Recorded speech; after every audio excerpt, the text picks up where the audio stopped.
Aujourd'hui, je vais essayer de vous expliquer la façon la plus simple pour comprendre les agents IA. Et je vais m'aider de ce petit schéma que j'ai fait là aujourd'hui. Et c'est un schéma qui est vachement représentatif. Vous l'avez peut-être déjà vu quelque part, mais c'est vachement représentatif de comment fonctionne un agent IA.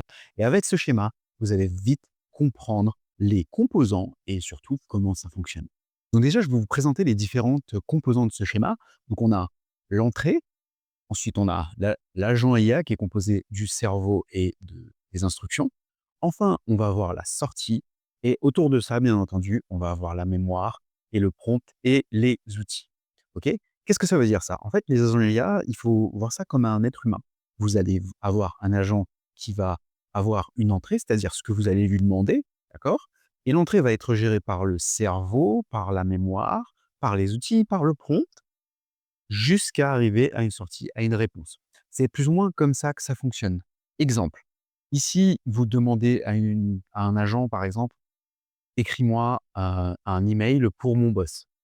Et ce qui va se passer, c'est que le cerveau, qui représente le, le- qui va représenter le modèle, en fait, c'est-à-dire que vous pouvez avoir DeepSeek, vous pouvez avoir Gemini, vous pouvez avoir également ChatGPT, tout simplement, et vous allez utiliser le modèle. C'est ce qui représente le cerveau. Et donc, ce truc va arriver au cerveau, au modèle, qui va traiter l'information. Et si jamais il y a du contexte, il va utiliser sa mémoire. Ok. Et enfin, vous allez avoir les instructions. D'accord? C'est-à-dire que il va prendre ce que vous lui avez dit, c'est-à-dire l'entrée, qui va aller dans les instructions, qui va aller dans le cerveau, donc qui va être traité par le modèle. Et ce modèle va s'aider de ce que vous avez configuré, donc les instructions qui représentent le prompt, d'accord? Ce que vous avez défini à la base quand vous avez configuré votre agent IA pour justement générer une sortie, donc une réponse. Donc ça, bien entendu, c'est la base. C'est-à-dire qu'aujourd'hui, si on devait enlever ceci, ok, par exemple, je supprime ça, vous avez ChatGPT. ChatGPT, c'est simple, vous envoyez un message, il est géré par le modèle ChatGPT que vous connaissez tous, et enfin, vous avez une réponse qui est la sortie. Ok. Les agents IA, c'est un peu plus complexe. Il y a quelques petits composants en trop que j'ai enlevés là à l'heure actuelle, qui sont ces composants-là. Donc la mémoire LLM, qu'est-ce que c'est? C'est le contexte, c'est le résumé, c'est l'historique de ce que vous allez envoyer à la personne. Imaginez, vous discutez avec elle pendant 10 minutes, et ben, vous allez avoir ce contexte de 10 minutes qui va être de tous les messages que vous avez envoyés pendant 10 minutes. Ensuite, vous avez le prompt. C'est-à-dire qu'au lieu d'avoir quelque chose qui est prompté par une tierce société, comme par exemple OpenAI qui prompte ChatGPT, et ben, à ce niveau-là, vous allez pouvoir directement utiliser un prompt que vous allez vous-même définir. Et d'ailleurs, si vous ne savez pas comment prompter vos machines, eh ben, sachez que j'ai créé une IA qui s'appelle le Prompt Master et qui va vous permettre de créer des prompts incroyables. Je vous mets une séquence ici. Tac. Alors, vous le faites là-bas, je sais pas, quelque part. Et en gros, c'est une IA, vous lui demandez vous lui dites ce que vous voulez faire et vis-à-vis de ça, elle va directement vous donner un prompt qui est super, le meilleur prompt que vous ayez jamais vu. Et enfin, l'avantage aussi avec les agents IA, c'est que vous allez pouvoir utiliser des outils. Et les outils, c'est ce qui va vraiment faire vraiment la différence entre une IA lambda et un agent IA. Par exemple, avec des outils, vous pouvez envoyer des emails spécialement que vous avez configurés précédemment. Vous pouvez gérer un calendrier, vous pouvez faire de la prospection avec des outils, vous pouvez créer des outils, vous pouvez utiliser des outils qui vont permettre de vraiment faire de la personnalisation avec les agents IA. Donc, on va donner encore un autre exemple sur comment ça fonctionne. Donc, ce qui va se passer, c'est que dans un premier temps, vous allez avoir l'entrée. D'accord? Ça, c'est le chat, c'est ce que vous allez lui demander. Alors, c'est pas forcément toujours un chat, mais c'est quelque chose de ce genre-là. Donc, ce chat, il va être envoyé, par exemple, écris-moi un email, envoie un email, par exemple, à Mathieu pour la réunion de ce soir. Et ce qui va se passer, c'est que le cerveau va traiter l'information, va vérifier dans sa mémoire s'il y a un historique. D'accord. Est-ce qu'aujourd'hui, il y a un historique de cette conversation avec par rapport à Mathieu? Et enfin, ce qu'il va faire, c'est qu'il va voir le prompt. Imaginez que vous l'avez configuré, ce prompt-là, vous avez utilisé donc l'IA Prompt Master pour justement créer un prompt qui est spécialisé dans la gestion et le management des équipes via email. Et ben, vous avez un agent IA qui va utiliser ce prompt et utiliser ensuite un outil pour justement mettre en place l'action. Donc, ce qui va sortir de tout ça, c'est que l'email va être envoyé à la fin à la sortie à Mathieu pour la réunion de ce soir. Alors c'est un exemple bateau, mais vous allez voir, ça va beaucoup faire du sens quand je vais vous montrer, parce que là, l'objectif, c'est que juste après cette explication, vous ayez, vous aussi, heu, une facilitation pour créer un agenda parce qu'on va voir juste après comment créer un agenda. Et si je devais vraiment résumer sur qu'est-ce que c'est qu'un agent IA? En fait, c'est une intelligence artificielle que vous allez configurer et que vous allez personnaliser dans un but ultra précis et qui va être très niché. C'est pas quelque chose qui va être très généraliste comme vous pouvez avoir avec ChatGPT. Parce qu'une fois que vous avez compris ça, vous pouvez créer votre premier agent IA. Ensuite, vous pouvez créer une infrastructure d'agents IA. Vous allez tout simplement créer plusieurs agents qui vont faire plusieurs tâches et qui vont communiquer entre eux. Maintenant, on va passer sur NNN et on va ensemble construire un agent IA très simple qui va être très utile et vous allez voir qu'en 10 minutes, vous aussi, vous allez pouvoir en créer un. Alors juste avant qu'on parte dans le build, j'aimerais parler de l'incubateur IA. Donc j'ouvre l'incubateur IA en juillet 2025. Donc c'est un groupe où je vais personnellement accompagner les gens sur comment scaler et introduire l'intelligence artificielle dans leur business et dans leur activité. Et les 100 premières places sont gratuites. On a déjà fait la moitié. C'est déjà 50 personnes qui sont sur la liste des présélections. Donc regarde dans le commentaire si tu veux apprendre. Il y aura de la formation, il y aura énormément de contenu. Et voilà. Et du coup, j'ai créé cet agent IA, d'accord? Qui est ici sur NNN. Vous voyez, c'est plus ou moins la même chose. C'est plus ou moins la même chose ici et vous voyez que vous avez ici l'entrée, donc qui est le message, OK? Le message que je vais envoyer à l'IA, qui va avoir, bah, le modèle, d'accord? Le langage qui est ChatGPT et ensuite qui va aller à, bah, à la mémoire qui va me permettre de restaurer des informations et enfin, envoyer un email et aller chercher dans une database pour les emails. OK? Je vais vous faire une démo pour que vous compreniez un petit peu et enfin direct, ensuite derrière, comme je disais, vous avez la sortie. Donc je vais faire une petite démo, hein, pour que vous compreniez. Donc le but de cet agent IA que j'ai créé, c'est tout simplement d'envoyer des emails. OK? C'est, en gros, je vais lui demander, d'envoyer des emails à quelqu'un dans un but précis et lui, il va aller bah, chercher dans la base de données, donc c'est une base de données que j'ai créée, hein. C'est un exemple, hein, les bases, c'est pas une vraie base de données, mais ça pourrait être intéressant. Par exemple, si vous avez des collaborateurs, vous gérez une équipe ou vous avez une liste de personnes à qui vous envoyez des emails régulièrement, vous pouvez directement envoyer un chat. Alors, c'est très basique, c'est très rustique, mais on peut aller très, très loin avec ce genre de texte. Donc là, je dois ouvrir le chat. OK, donc là, il y a déjà quelques tests, vous avez vu, qui a été fait. Donc là, je vais lui dire: «Bonjour, envoie un email à Max», donc moi par exemple sur une adresse mail que j'ai mis dans la base de données et dis-lui que le rendez-vous de demain est reporté à mardi 18 mars à 11h30. À 11h30. Explique-lui qu'il est important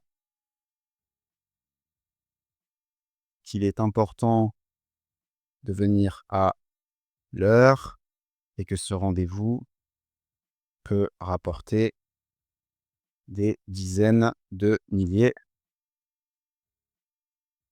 d'euros de CA sur le long terme avec ce client. On envoie, OK. En vrai, vous voyez, il travaille, ça va chercher, ça va chercher, ça va travailler, ça va connecter avec le truc et c'est fait. Et là, si on va regarder par exemple, là, dans les emails que j'ai reçus sur ce petit truc-là, hop là. «Bonjour Max, je tiens à t'informer que le rendez-vous de demain est reporté à mardi 18 mars. Il est crucial que tu viennes à l'heure car ce rendez-vous a le potentiel de rapporter des dizaines de milliers d'euros de chiffre d'affaires sur long terme parce que le client va se cordialement votre nom».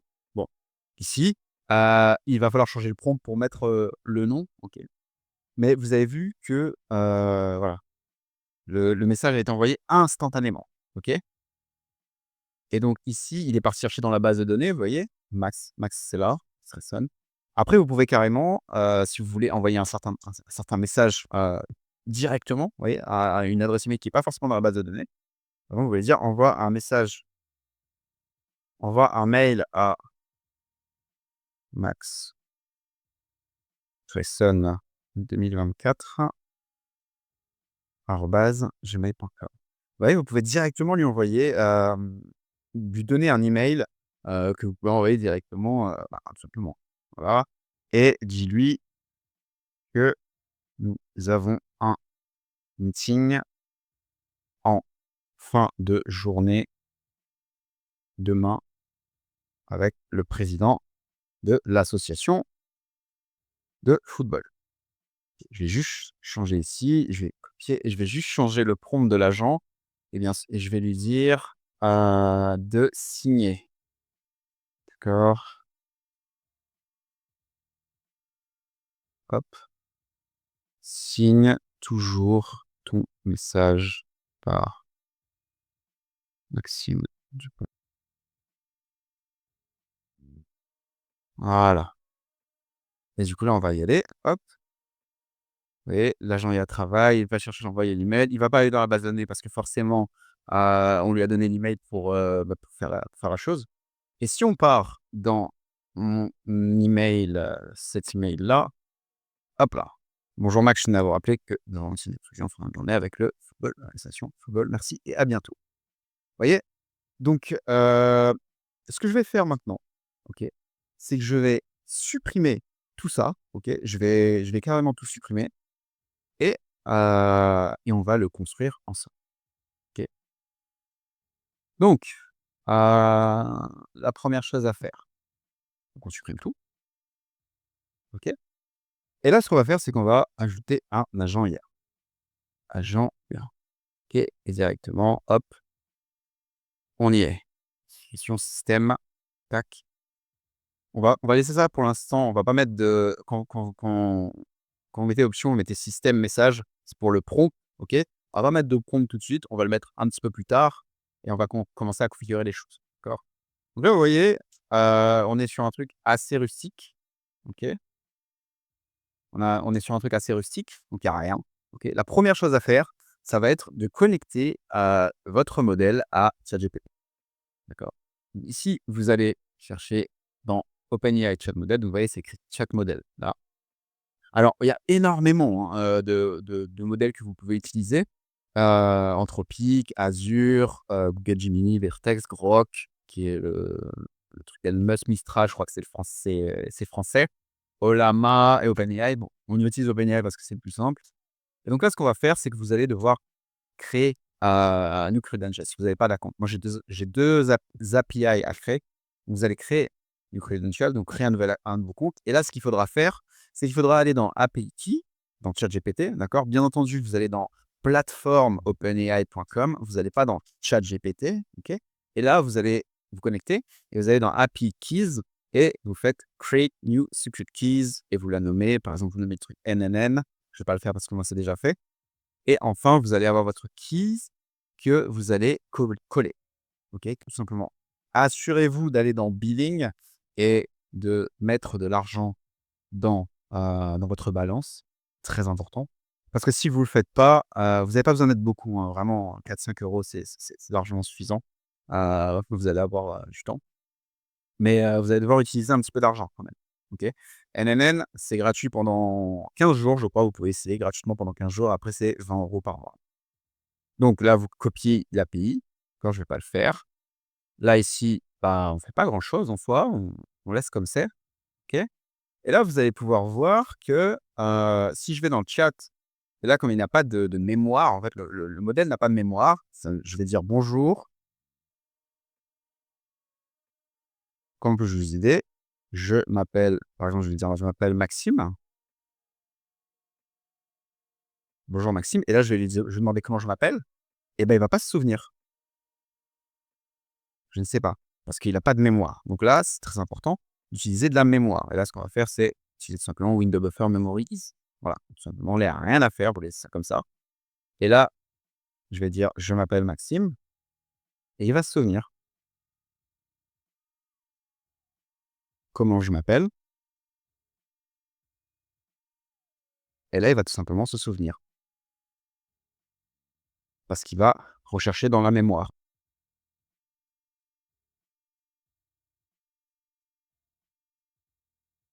Ça va être un peu long. Donc, qu'est-ce qui se passe?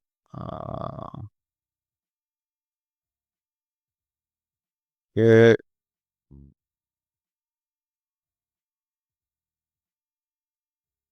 Voilà, bon, c'est fait, et un petit peu de temps de délai. Vous avez vu comment ça se passe, OK? Maintenant, ce qu'il va falloir faire, c'est qu'il va falloir, connecter à l'outil, OK? Et c'est là qui c'est pour ça que j'aime beaucoup NNN, c'est parce que l'outil, vous avez pas forcément besoin de tous les configurer, en fait, vous voyez?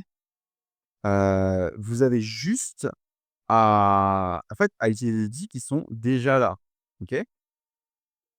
Donc là, ici, on va faire tools, on va faire, tac, tac, tac, tac, email, Gmail tools, hop, et là, on va le renommer envoyer email. Tac. Ici, c'est pareil, hein, il faut connecter. Si vous n'avez pas connecté votre compte, vous faites créer une nouvelle notification et vous connectez votre adresse Gmail, OK?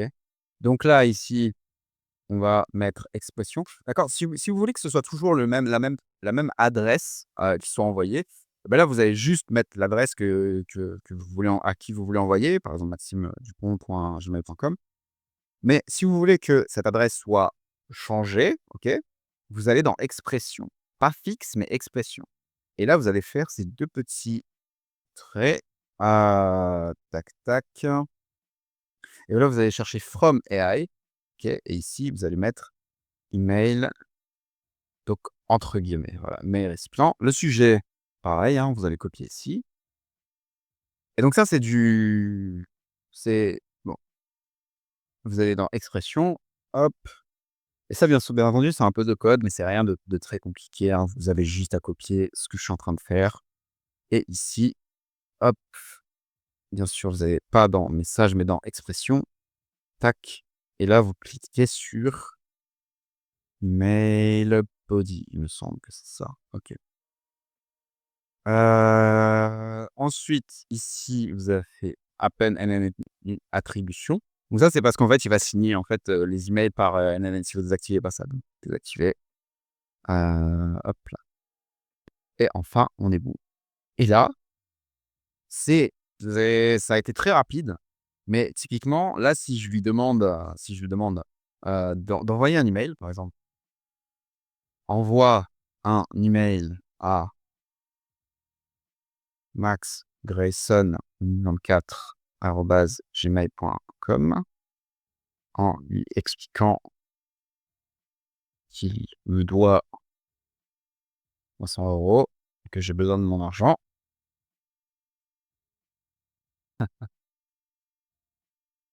Tac, et donc là, vous pouvez voir que le truc est vraiment fait. D'accord? Vous voyez là, il y a aucun souci, il va envoyer l'email. Alors on n'a pas fait de prompt, il va envoyer un email là plutôt basique, hein, selon mon avis.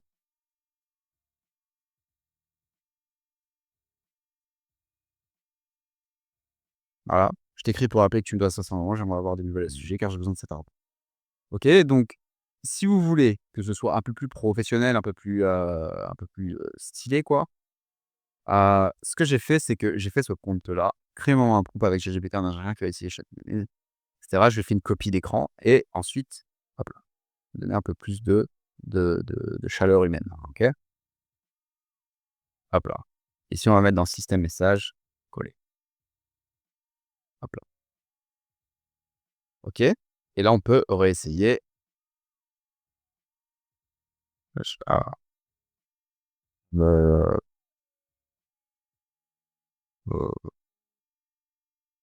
gmail.com en lui disant de venir à l'entraînement ce soir. Et il travaille et enfin il envoie. Là, si on va dans envoyer email et qu'on va dans les, outputs, voilà, c'est ici. «Bonjour, je tenais à te rappeler de venir à l'entraînement ce soir. C'est important que pour notre progression en équipe. Merci, à ce soir, cordialement, Maxime». Et il l'a envoyé. Bon, j'ai pas accès à l'adresse email d'Andy, je peux pas vous montrer.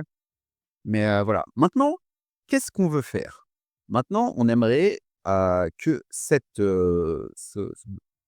agent, OK, il aille chercher dans une base de données. Imaginons, comme je vous avais dit au tout début, si vous aviez, par exemple, une base de données de personnes avec qui vous collaborez, par exemple votre équipe, OK? Vous pouvez créer votre base de données. Moi, j'en ai créé une là, c'est une fausse base de données, bien entendu, ces gens n'existent pas. Et là, vous allez tout simplement aller dans Tools et vous allez dans Google Sheets. OK, donc ici, pareil, hein, il faut connecter votre compte Google pour qu'il puisse avoir accès. Moi, je l'ai déjà fait. Donc là, ce que vous allez faire, c'est que vous allez, bah, tout simplement laisser comme ça et vous allez choisir la liste, base de données et feuille 1, hop là et simplement. Maintenant, une fois que ça c'est fait, vous voyez, c'est hyper rapide, c'est hyper simple et une fois que ça c'est fait, OK, vous allez, changer le prompt, OK et ce que j'ai fait ici, hein, réécrire ce prompt en utilisant contact base de données. Donc ici, je vais renommer quand même le workflow. C'est très important de renommer ces workflows pour que ça matche en fait avec votre prompt. Donc là, c'est écrit Google Sheet, mais je vais le renommer en contact data days. Tac. Donc là, le prompt, je vais le prendre ici. Tac. Hop là. Et enfin, tac, tac, tac, tac, on part dans système. On supprime l'ancien prompt et on met le nouveau. Hop. Enfin, on va voir si j'ai tout bien refait. Donc ce que vous allez faire à ce moment-là, c'est que vous allez aller dans votre base de données, par exemple, je sais pas moi, écrire un message à Charles, OK? Envoie un email à Charlie lui expliquant que son client a demandé plus d'informations sur le point, je sais pas, A de son devis. Et donc, vous voyez, il travaille, il travaille, il travaille, il travaille. J'ai dit Charlie, je lui ai pas donné l'email et du coup, il va lui-même se dire: «L'email a été envoyé à l'adresse, à Charlie, à l'adresse Charles Dubois, 1 2 3 je sais pas combien, .com, pour lui informer que son client a demandé plus d'informations sur le point A de son devis. Si vous avez d'autres demandes, n'hésitez pas à me le faire savoir». Donc là, on va aller dans envoyer email et on va trouver l'email de Charlie. OK. Bonjour Charlie, je voulais te faire part, je donc demande plus d'informations concernant le point de son devis. Peux-tu te pencher sur cette demande et lui fournir les précisions nécessaires? Merci d'avance, cordialement, Maxime. Donc voilà, hein, très simple, très simple, très simple. Donc si vous avez kiffé la vidéo, n'hésitez pas à vous abonner, à laisser un pouce bleu, un like. On vise les 1K followers, sub, cette année.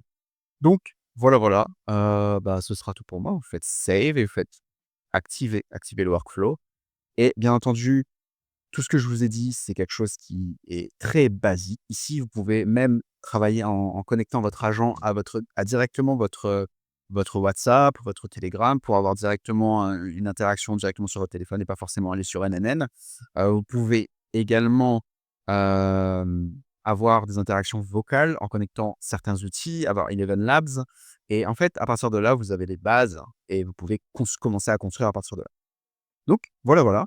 Je vous dis à la prochaine, abonnez-vous, il y a du lourd qui arrive sur la chaîne, je vous garantis que vous allez être très surpris. Allez, ciao!